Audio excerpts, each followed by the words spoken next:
오늘의 사회 이슈를 하나은 기자가 종합해드립니다. 오늘의 이슈 포커스입니다.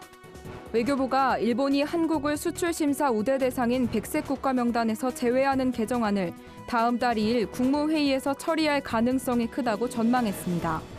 백색 국가 명단, 즉 화이트리스트에서 제외되면 일본은 한국에 타격을 줄 수 있는 품목을 중심으로 대한국 수출 절차를 대폭 강화할 수 있습니다.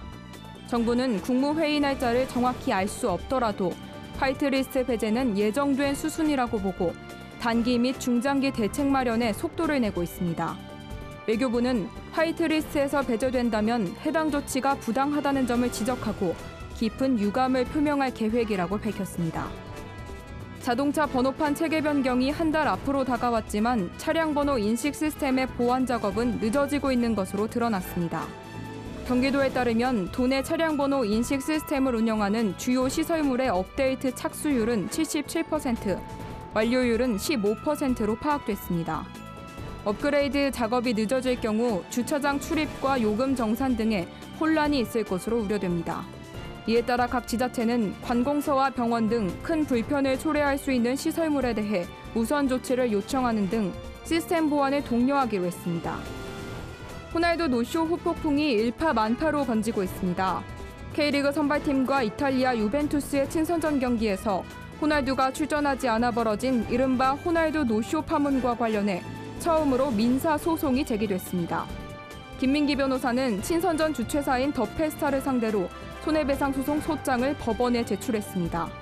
이와 관련 한국 프로축구연맹도 더 페스타를 상대로 위약금 산정에 나섰습니다. 또한 유벤투스 구단의 호날두 불출전을 비롯해 계약서 내용을 충실히 이행하지 않은 데 대한 항의 공문을 발송했습니다. 식품의약품안전처에 따르면 최근 10개월 동안 국민 45명 중 1명꼴로 향정신성 의약품인 식욕 억제제를 처방받았습니다. 전체 처방 환자 중 90% 이상은 여성이었습니다. 식욕 억제제는 식욕을 느끼는 뇌에 작용해 배고픔을 덜 느끼게 하거나 포만감을 증가시키는 향정신성 의약품입니다. 장기간 복용할 경우 폐동맥 고혈압과 심각한 심장질환 등 부작용 발생 위험이 커집니다.